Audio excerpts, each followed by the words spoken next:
Bonjour à toutes et à tous.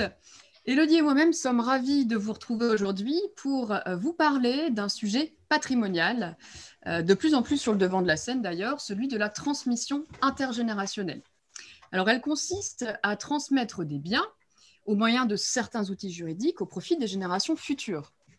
Et quel est son intérêt à cette transmission intergénérationnelle? Eh bien, elle va permettre de répondre à deux préoccupations qui sont très actuelles. Alors la première, vous savez tous, c'est celle du vieillissement de la population. Les enfants héritent aujourd'hui de plus en plus tard de leurs parents, à des moments où ils n'en ont plus forcément besoin.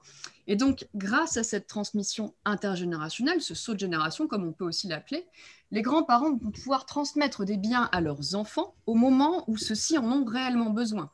S'installer professionnellement, acquérir sa résidence principale, etc. Et la deuxième préoccupation actuelle découle de la première, eh bien, elle est celle de la surtaxation des héritages successifs transmis comme ça entre grands-parents, enfants, petits-enfants. Et on va le voir, ce saut de génération permet de minimiser l'impact fiscal de la transmission. Donc, on va aborder avec vous aujourd'hui les outils qui existent en la matière pour permettre de réaliser ce saut de génération. Et nous axerons nos propos sur la transmission en ligne directe, donc entre grands-parents, enfants et petits-enfants, même si, bien entendu, certains outils qu'on va voir aujourd'hui peuvent être utilisés dans un cadre familial plus général. Alors, on va vous remettre le PPT en plein écran pour que vous puissiez suivre le webinaire avec nous. Voilà. Attaquons notre sujet. Alors, on va vous présenter aujourd'hui 3 outils pour réaliser ce saut de génération. L'outil principal, c'est bien entendu celui de la donation. Et l'outil phare dans ce cadre-là, c'est celui de la donation-partage transgénérationnelle. On verra également que l'assurance vie, le contrat d'assurance vie, permet de réaliser aussi notre saut de génération, d'autant plus qu'elle permet d'avoir un cadre fiscal privilégié et elle permet aussi une certaine liberté dans la rédaction. On verra le troisième outil qui est celui de la renonciation à succession. Qu'est-ce qu'on peut faire en matière successorale pour transmettre aux générations futures? Alors, la donation-partage transgénérationnelle, tout d'abord, c'est un outil qui existe dans le Code civil, un outil particulier, une donation qui permet de faire la distribution et le partage de ses biens entre tous ses descendants. Ses enfants, ses petits-enfants, donc au moins 2 générations sont concernées par cet acte. Et qui peut le faire? Eh bien, tout grand-parent qui a des enfants, qui eux-mêmes acceptent que leurs propres enfants reçoivent des biens, dans le cadre de cette donation, à leur place ou alors avec eux. Donc on est bien dans un contexte de ligne directe faisant intervenir les grands-parents, les enfants, les petits-enfants. Et comment est-ce qu'on peut faire ce type de donation? Eh bien, bien entendu, on passe obligatoirement par son notaire et cet acte nécessite le consentement des 3 générations. Grands-parents, enfants, petits-enfants. Donc, c'est vraiment un pacte de famille au sens propre du terme. Et on va répartir les biens, dans le cadre de cette donation, par souche. Qu'est-ce qu'une souche? Eh bien, une souche, c'est l'enfant plus l'ensemble de ses propres enfants. Donc, si notre grand-père a 3 enfants, on a bien 3 souches, dans le cadre de notre donation-partage, représentées par chaque enfant et sa propre lignée. Et à l'intérieur de chaque souche, d'une part, on va pouvoir transmettre des biens en indivision et on va aussi avoir une grande liberté dans le cadre de cette donation, puisque le grand-père va pouvoir transmettre seulement à ses enfants, également à ses enfants et ses petits-enfants simultanément, voire seulement à ses petits-enfants. Qu'est-ce qu'on peut transmettre aussi? Eh bien, si je puis dire, tout. On peut transmettre des biens qu'on a présents, des biens actuels, mais aussi des biens qu'on a déjà donnés, des biens incorporés. On verra ça en détail tout à l'heure avec Élodie.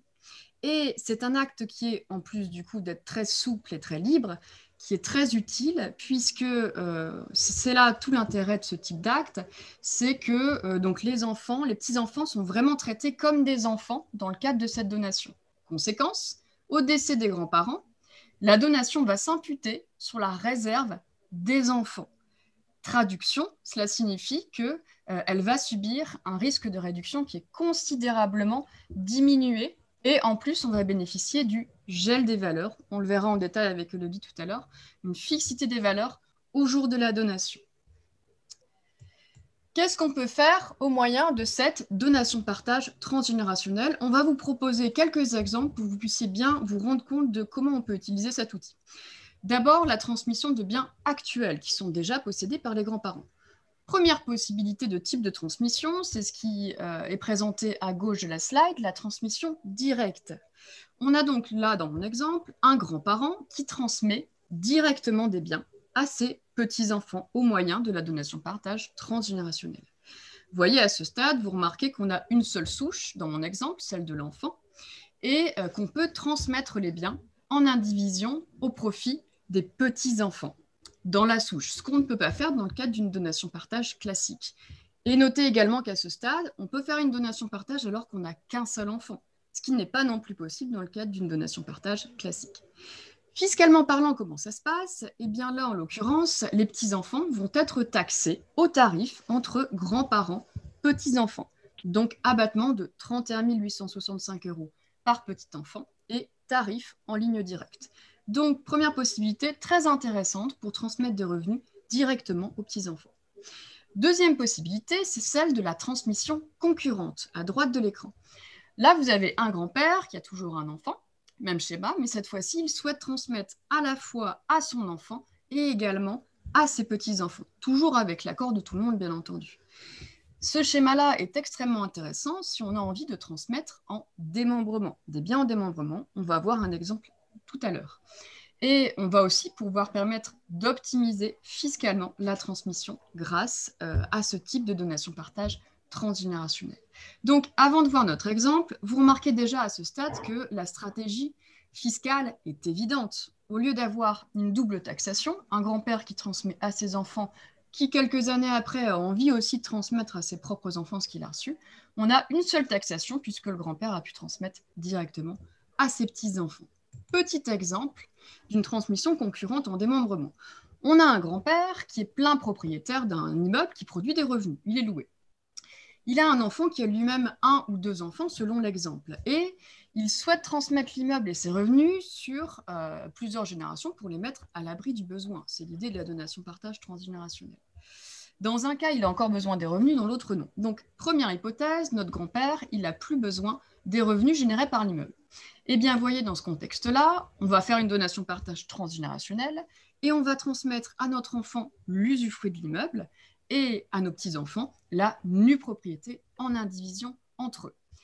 Comment ça va se passer au niveau du démembrement? Au décès de l'enfant, son usufruit va s'éteindre après qu'il ait pu profiter des loyers toute sa vie durant et les petits-enfants vont récupérer en franchise de toute taxation la pleine propriété du bien. La donation-partage sera taxée comme je vous le disais tout à l'heure. On va avoir une fiscalité entre grands-parents, entre le grand-père et son propre enfant au tarif de 100 000 €, donc la fiscalité classique parent-enfant pour l'usufruit transmis, et la fiscalité entre grands-parents, petits-enfants pour la nue propriété transmise. Deuxième exemple, cette fois-ci, notre grand-père, il a besoin de ses revenus, donc les revenus générés par l'immeuble, pour son complément de revenus de retraite. Donc, on va toujours faire une donation-partage transgénérationnelle dans laquelle il va se réserver l'usufruit de cet immeuble et transmettre à son enfant l'usufruit successif de cet immeuble et la nue propriété à sa petite fille, dans mon exemple de droite. Alors, comment ça va se passer en pratique? Le grand-père donc va percevoir les revenus jusqu'à son décès. Au jour de son décès, son usufruit va s'éteindre et l'usufruit successif de l'enfant, qui est un usufruit de second rang, va pouvoir s'ouvrir et devenir l'usufruit principal. Donc, à son tour, l'enfant, au décès de son père, va récupérer les revenus du bien. Et la petite fille, au décès de son enfant, de son père, va recevoir la pleine propriété de l'immeuble. Donc, comment ça se passe fiscalement parlant dans cette situation? Le jour de la donation, seule la nue propriété transmise de la petite fille sera taxée. Et au jour du décès du grand-père, étant donné que l'usufruit du fils va s'ouvrir, on va avoir une taxation de l'usufruit transmis à ce fils pour la valeur de l'usufruit et du bien au jour du décès. Donc, vous voyez, schéma extrêmement intéressant dans les deux cas pour optimiser fiscalement le démembrement sur plusieurs générations. Qu'est-ce qu'on peut faire maintenant avec les biens incorporés? Oui, merci Léa. Alors en effet, on vient de voir qu'une donation-partage transgénérationnelle, ça permet de donner des biens actuels qu'on possède actuellement. Mais on peut aussi, dans notre contexte qui est une transmission sur plusieurs générations, de décider de réincorporer des biens qui ont déjà été donnés. Alors, le schéma est le suivant. On a un grand-père qui, il y a plusieurs années, a effectué des donations en faveur d'un ou plusieurs enfants et ces derniers veulent à leur tour transmettre ces biens à leurs propres enfants. Alors, deux possibilités. La plus naturelle, je dirais, pour vous, est de refaire une donation de ces biens qui vous ont été transmis à vos propres enfants. Et donc, on repaie des droits de donation dans les conditions de droit commun. Mais il peut aussi être avantageux d'avoir recours à la donation-partage transgénérationnelle en venant réincorporer les donations antérieures faites il y a plusieurs années par le grand-parent dans une nouvelle donation-partage transgénérationnelle pour leur valeur au jour de la réincorporation. Et les biens initialement donnés à la génération intermédiaire, les enfants, vont pouvoir être réattribués, cette fois-ci, aux petits-enfants. C'est un schéma possible, il y en a d'autres.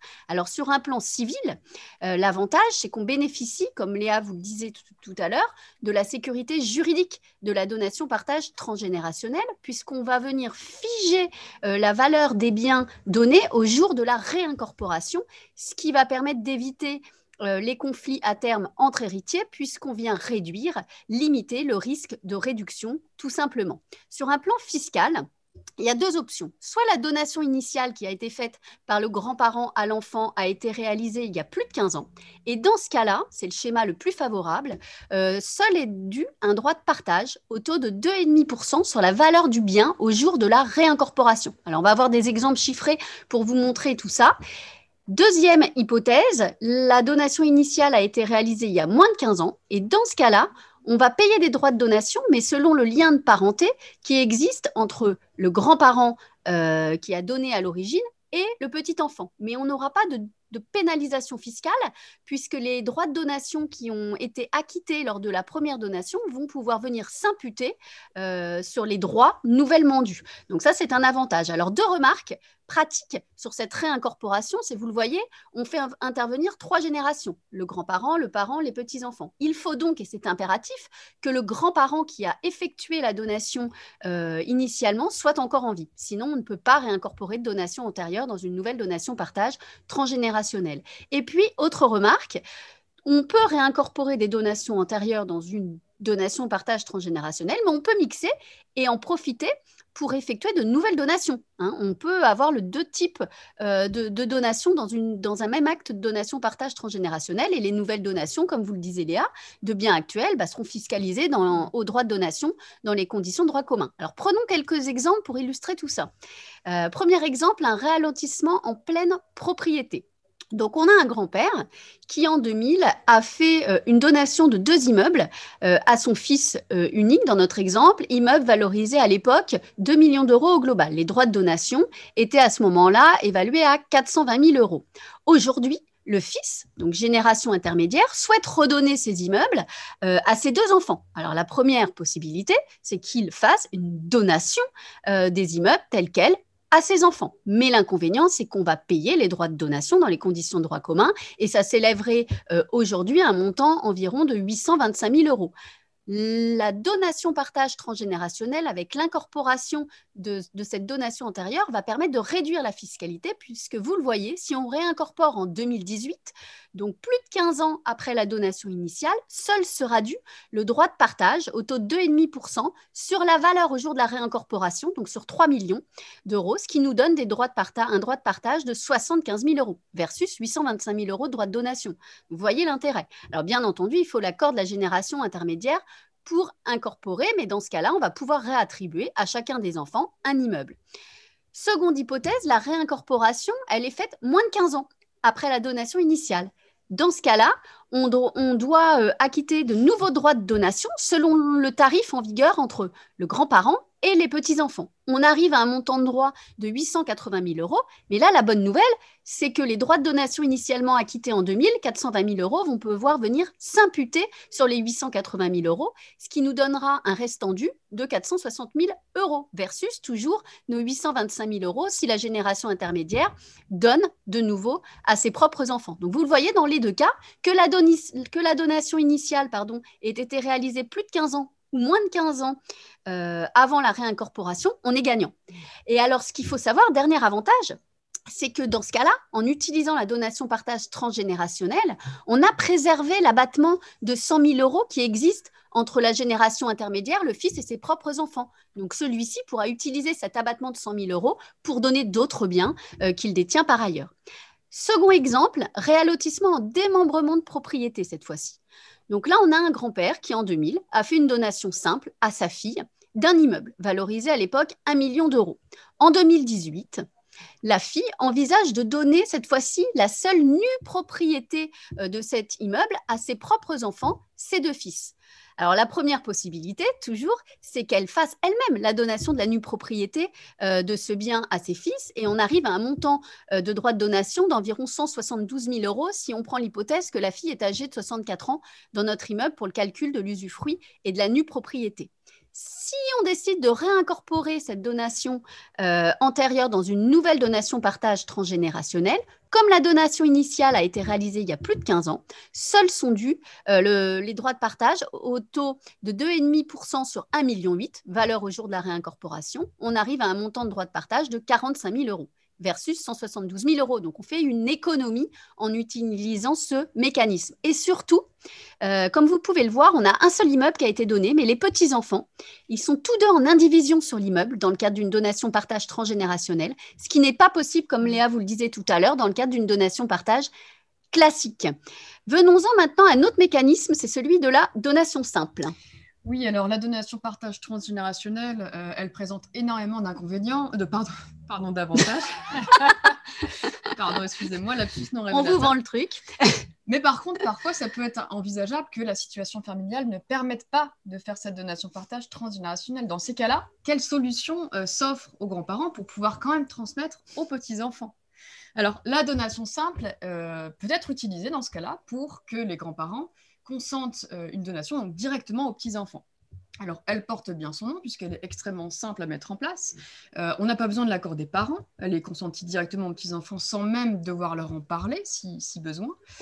Et on peut aussi transmettre en démembrement et en indivision dans ce cadre-là. On peut même, si les donataires sont mineurs, soustraire les biens donnés à l'administration légale des parents. Ça veut dire quoi? Que dans l'acte, les grands-parents peuvent nommer un administrateur tiers qui va gérer les biens au lieu et place des parents, les biens donnés aux enfants mineurs. Ça peut être intéressant en cas d'absence de contact, d'entente avec l'enfant, le parent des donataires, ou voire même de prodigalité des parents.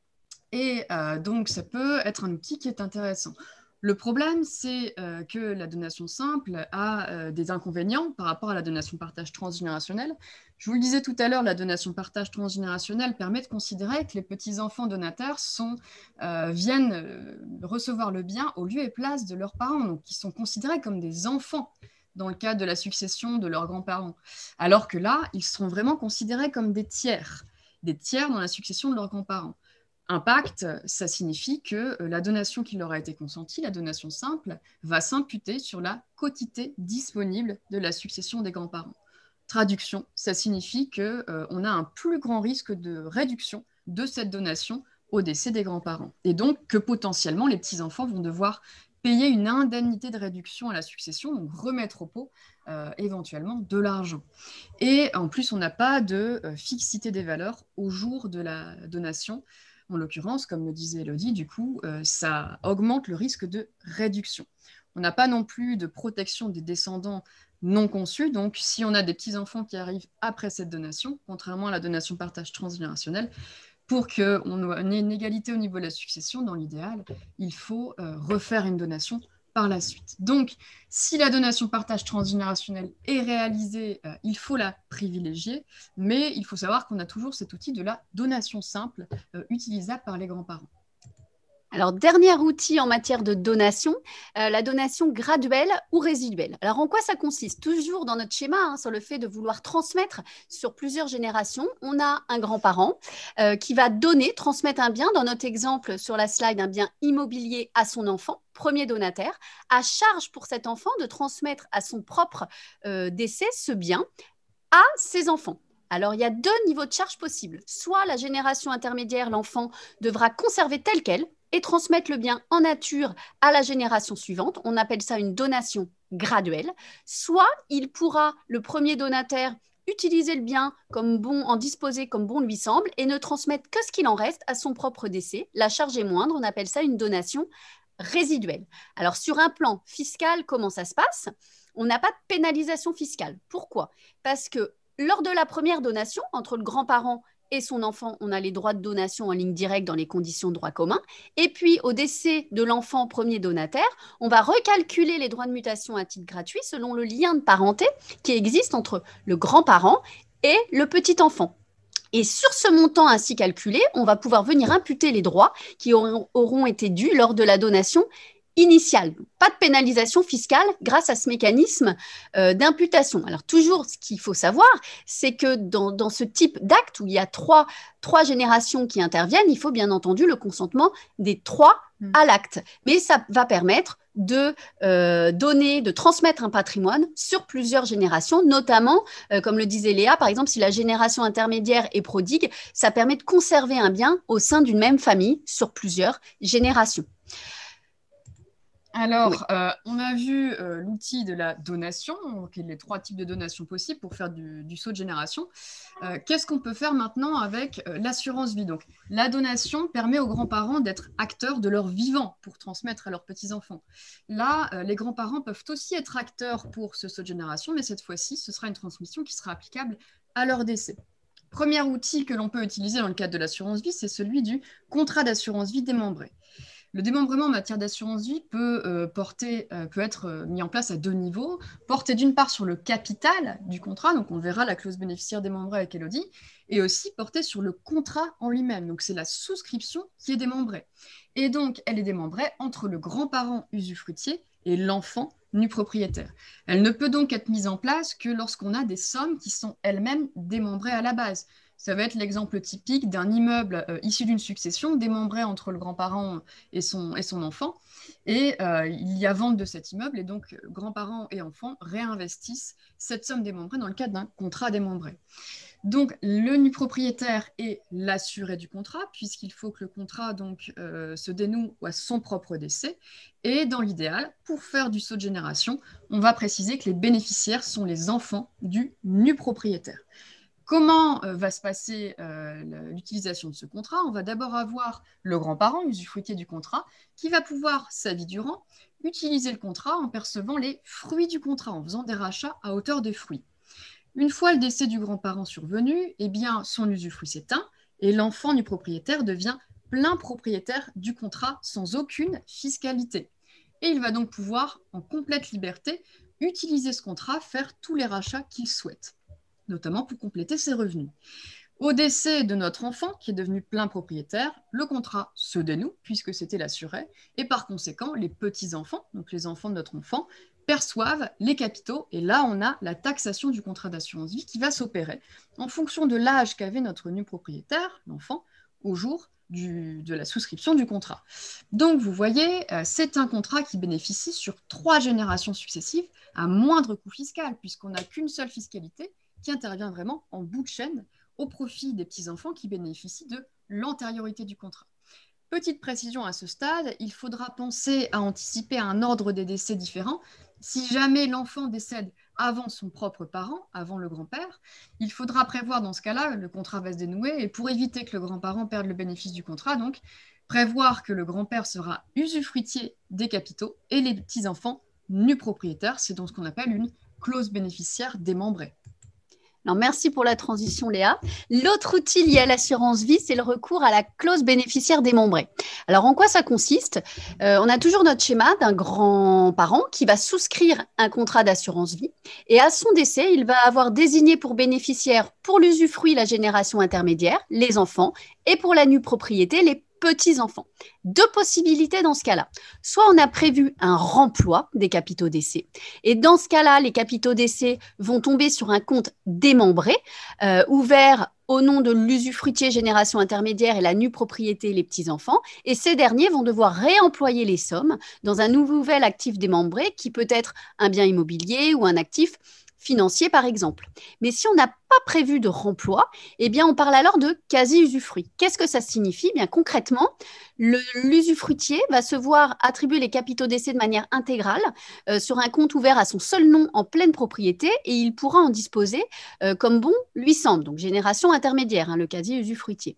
Mais comme vous le voyez sur la slide, les petits-enfants, ils ont été quand même désignés nus propriétaires et ils ont été taxés sur la nue propriété à hauteur de 60 dans notre exemple. Et comme ils ne peuvent pas disposer des fonds, ils vont se voir attribuer une créance de restitution en principe qui va pouvoir venir s'imputer lors de la succession de l'enfant, génération intermédiaire, ce qui permettra de réduire l'assiette taxable au droit de succession à terme. Alors en pratique, pour que ce mécanisme soit optimal, évidemment, il faut qu'on ait créance de restitution. Et il est important de prévoir en pratique une convention de quasi-usufruit. Pourquoi? Parce que cette convention, elle va permettre, de constater, de tracer, voire de prévoir une indexation de la créance de restitution. Et puis, elle permettra aussi de définir les règles du jeu, les droits et les obligations de chacun des usufruitiers et nus propriétaires, le temps qui sont dans cette situation de quasi-usufruit. Enfin, la convention permettra également de régler le sort de la fiscalité qui va être due par les enfants nus propriétaires au premier décès. Autre technique et dernier outil lié à l'assurance vie, c'est la renonciation au bénéfice du contrat. Alors, le schéma, quel est-il? On a toujours notre grand-parent qui souscrit un contrat d'assurance vie et en est l'assuré.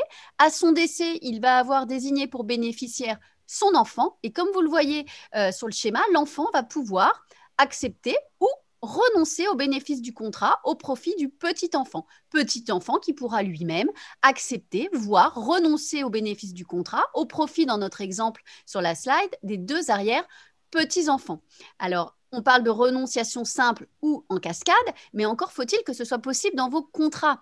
Parce que souvent, les clauses bénéficiaires de vos contrats sont rédigées de telle sorte que les bénéficiaires désignés sont les enfants, vivants ou représentés, par parts égales entre eux. Si ça se limite à cela, la rédaction de la clause bénéficiaire, il faut savoir que la représentation ne joue qu'en cas de décès et pas dans ce cas précis de renonciation express. Donc, je vous invite, si cette stratégie retenait votre attention, de vérifier vos clauses bénéficiaires de contrat et les adapter en conséquence. Parce que l'avantage fiscal, quel est-il? Eh bien, c'est qu'on va pouvoir décupler les abattements qui existent en matière d'assurance vie. Alors, quand on alimente un contrat avant ses 70 ans, je vous le rappelle, la fiscalité est la suivante. Chaque bénéficiaire désigné peut se voir transmettre des capitaux d'essai à hauteur de 152 500 € sans aucune fiscalité. Au-delà, on a un taux d'imposition de 20%, voire 31,25% selon la valeur de rachat du contrat. Mais vous voyez, ce sont des taux qui restent inférieurs aux droits de succession qui peuvent atteindre jusqu'à 45%. Et l'abattement de 152 500 € dans notre stratégie de renonciation au bénéfice du contrat, on le voit, c'est que si le petit enfant sur notre slide accepte le contrat, on aura un seul abattement de 152 500 €. Mais s'il renonce au profit des arrière-petits-enfants, les arrière-petits-enfants auront chacun un abattement de 152 500 €. Et pourquoi? Parce que chaque bénéficiaire est réputé percevoir directement ses capitaux de l'assuré. Venons-en au dernier outil qui est un outil afférent à la succession. Oui, merci Elodie. En effet, voyons notre dernier outil pour réaliser un saut de génération. Donc, on a d'abord vu les donations où les grands-parents étaient acteurs de leur vivant.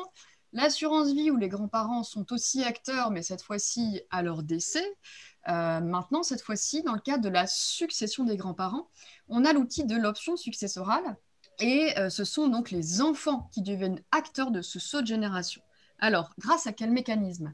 On va utiliser le mécanisme de la renonciation tout d'abord. Vous le savez très certainement, la renonciation, c'est un acte par lequel un héritier qui a vocation à prétendre à une succession va décider de renoncer à percevoir sa part d'héritage. Et dans certains cas particuliers, on va avoir un mécanisme de la représentation qui se met en place. Dans quel cas? Alors, en ligne directe, grands-parents, enfants, petits-enfants, mais aussi en ligne collatérale, une succession où il y a des frères et des sœurs. Dans notre exemple donc de ligne directe, la représentation va se mettre en place quand on va avoir un enfant qui renonce. Vous voyez, dans mon exemple sur la gauche, ça signifie que les enfants de cet enfant renonçant vont venir le représenter dans le cadre de la succession du grand-parent. Et donc, on va avoir un saut de génération qui se met en place et les petits-enfants vont percevoir la part d'héritage de leurs parents en ces lieux et places. Ils vont se la répartir par parts égales entre eux, et il en ira de même pour l'abattement fiscal, puisqu'ils vont se répartir l'abattement de 100 000 euros de l'enfant qui a renoncé, et ils auront aussi le tarif en ligne directe qui leur sera applicable. Donc, vous voyez, c'est extrêmement intéressant. Pourquoi? Parce que la renonciation de notre enfant, dans l'exemple, va permettre d'éviter une double taxation. Si l'enfant avait accepté l'héritage et que quelques années plus tard, il avait eu envie de retransmettre ses biens à ses propres enfants, on aurait eu une double taxation. La première, la succession, ensuite la donation. Là, en l'occurrence, les petits-enfants vont percevoir directement les sommes, la succession au lieu et place de leurs parents. Donc, ça nous permet d'éviter la double taxation. Et en plus, comme aussi le disait Elodie tout à l'heure, l'abattement de 100 000 de l'enfant au profit de ses enfants reste disponible pour réaliser une donation ultérieure, une transmission ultérieure. Toujours dans le cadre de notre renonciation à succession, cette fois-ci, on est dans l'exemple du cantonnement du conjoint survivant. On a donc une succession où on a un conjoint survivant et des enfants.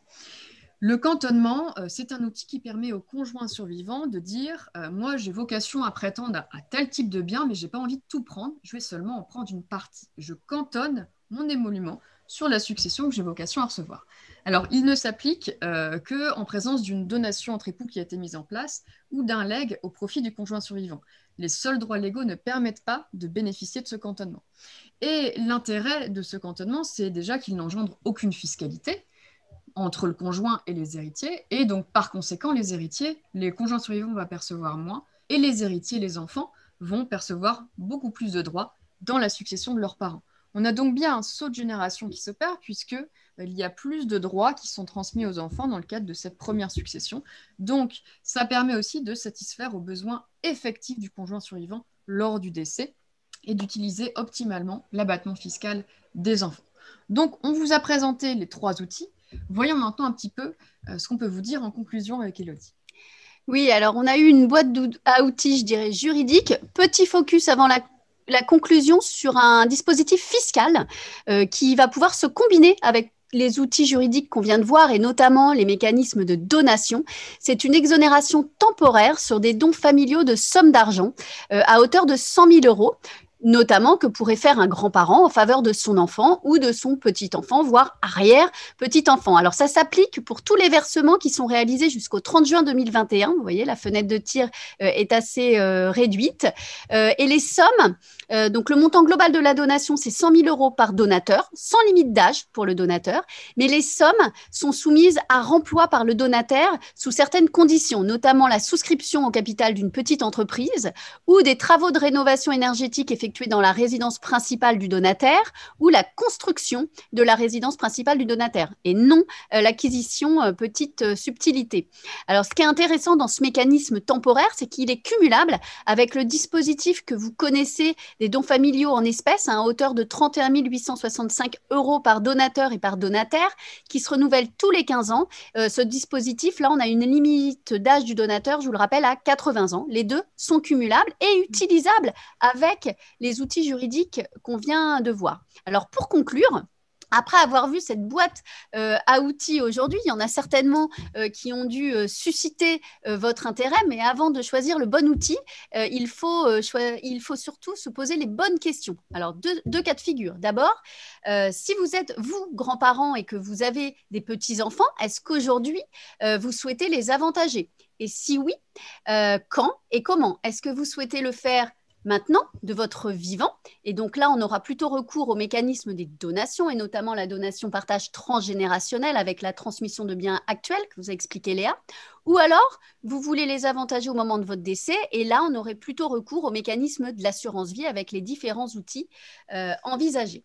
Deuxième cas de figure, vous n'êtes pas grands-parents, mais aujourd'hui, vous êtes parents et vous souhaitez faire donation à vos enfants d'un ou plusieurs biens. Les questions à se poser, c'est est-ce que ces biens vous ont été donnés à l'origine déjà par vos propres parents? Alors, il faudrait faire un inventaire parce que si c'est le cas, on pourrait très bien utiliser le mécanisme de la réincorporation des donations antérieures dans une nouvelle donation partage transgénérationnelle. Alors, quoi qu'il en soit, vous le voyez, ce sont des sujets assez complexes qui méritent de faire un audit, je dirais, global de votre situation avant de choisir les bonnes stratégies et votre banquier privé est bien entendu à votre disposition pour vous accompagner sur l'ensemble de ces sujets. Alors, en attendant et avant de terminer, Léa et moi sommes bien entendu à votre votre disposition pour voir si vous avez des questions en la matière. Alors, soit écrites, on va en prendre connaissance, soit oralement, puisque l'outil Zoom vous permet d'ouvrir vos micros et de nous poser vos questions en direct. Donc, c'est un moment d'interactivité. On lance donc la session des questions. Alors, je vois une première question. Alors, comment cela se passe-t-il lors d'une donation partage transgénérationnel de plus de 15 ans pour un portefeuille titre si un nouveau petit enfant arrive? Alors, j'essaie de comprendre la question. Alors, si déjà, fiscalement parlant, si la donation partage a plus de 15 ans, si je comprends bien votre question, est-ce que cela signifie qu'on réincorpore le portefeuille titre qui a été donné? Ça veut dire qu'on a donc un droit de partage de 2,5% qui s'applique sur la valeur du portefeuille titre au jour de la donation partage transgénérationnelle. Et si un nouveau petit enfant arrive, ça signifie après la réattribution, je pense. Alors, soit le nouveau petit enfant existe déjà au jour de la donation partage transgénérationnelle, on peut lui attribuer le portefeuille titre dans le cadre de la DPT, de la donation partage transgénérationnelle. S'il arrive après et qu'il ne bénéficie pas de cette donation partage transgénérationnelle, de deux choses l'une, voilà, donc vous avez bien répondu. Donc, il arrive après la donation partage transgénérationnelle, soit on refait une donation partage transgénérationnelle où on peut encore incorporer le bien, le portefeuille titre, voire donner un nouveau bien à ce nouveau petit enfant, soit si on n'a pas l'opportunité d'en refaire, la donation partage transgénérationnelle, eh bien, le Code civil prévoit la protection des petits-enfants qui n'ont pas été pourvus dans le cadre de la donation partage transgénérationnelle. Il leur sera attribué des biens prioritairement dans le cadre du partage de la succession. Donc, il y a une protection, c'est ça l'intérêt, dans le cadre de la donation partage transgénérationnelle, des héritiers qui ne sont pas conçus au jour de la réalisation de la donation. On enlève le PPT. On va enlever les PPT. Excusez-nous, un petit réglage technique. On va remettre en plein écran pour voir les différents... Voilà, super. Je enchaîne avec ma question. Alors, s'il ne reste plus rien, eh bien, dans ce cas-là, au jour de la succession, eh bien, dans ce cas-là, on pourra potentiellement avoir recours à la réduction de la donation partage transgénérationnelle. Ouais, qu'est-ce qu'il dit ? Autre question. J'y vais. Oui, oui, alors on a le cas d'un fils unique qui a lui-même un seul enfant. Est-ce qu'il est possible de faire une donation partage transgénérationnelle? La réponse est oui. Même si un grand-parent n'a qu'un fils et qu'un petit enfant, il est tout à fait possible de faire une donation partage transgénérationnelle, mais quand même à la condition que le fils et le petit enfant soient tous deux allotis en même temps. On ne peut pas attribuer un bien qu'au seul petit enfant, par exemple. Alors, autre question. Je souhaiterais souscrire un contrat d'assurance vie démembrée avec ma mère, mais les fonds m'appartiennent. Est-ce qu'il est possible de réaliser cette souscription? Alors, comme je le disais tout à l'heure, le contrat d'assurance vie démembrée ne peut s'effectuer qu'avec des sommes elles-mêmes démembrées à la base. Donc, si les fonds appartiennent seulement à l'enfant et non pas à la mère en usufruit, ce n'est pas possible de réaliser cette souscription en démembrement. Alors, autre question, il y a eu un bien qui a été donné antérieurement par un grand-père à son enfant et le bien a été vendu. Est-ce qu'on peut faire une réincorporation de donation antérieure dans une nouvelle donation partage transgénérationnelle? Alors oui, ça s'appelle le mécanisme de la subrogation. Même si le bien initialement donné, il y a plus de 15 ans ou moins de 15 ans d'ailleurs, il est vendu, entre-temps, on va pouvoir quand même utiliser le mécanisme de la réincorporation sur la valeur du nouveau bien réinvesti. Alors, autre question. Alors, à part les 100 000 € avant le 30 juin 2021 pour les 3 conditions d'investissement, quelles possibilités existe-t-il pour les oncles, tantes sans enfants? C'est le mécanisme. Alors, c'est les abattements classiques qui existent. Hein. Alors, on a un abattement de 7 967 € qui existe actuellement entre les oncles et tantes, neveux et nièces, et avec le tarif entre oncles et tantes, neveux et nièces qui est aujourd'hui de 55%, qui est quand même assez prohibitif aujourd'hui. Sachant que, je le précise, si par contre on n'a pas d'enfant soi-même, qu'on est oncle ou tante, qu'on n'a pas de descendance soi-même, on peut utiliser le mécanisme des dons exceptionnels de somme d'argent. Mais ça implique qu'on n'ait pas d'enfant. Et donc les 31 865 euros dont on a parlé tout à l'heure, et également, je crois, les 100 000 euros, le nouveau don exceptionnel. Tout à fait. Voilà. Tout à fait. Est-ce que vous auriez des questions en direct en ouvrant vos micros pour terminer? Qu'on entende vos voix en retour.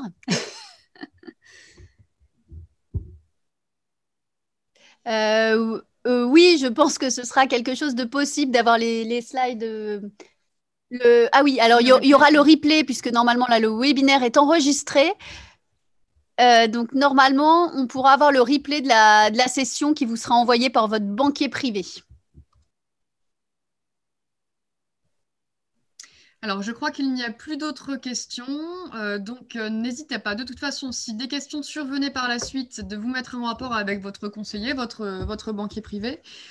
Et nous ferons aussi un plaisir, bien entendu, de donner suite à l'ensemble de vos questions au terme de rendez-vous que nous pourrons organiser avec nos collègues conseillers banquiers privés. Nous vous souhaitons donc à tous une excellente soirée, au plaisir de vous entendre à nouveau au terme de webinaires qui auront lieu également par la suite. Et donc à très bientôt. Bonne soirée à tous, merci de votre attention.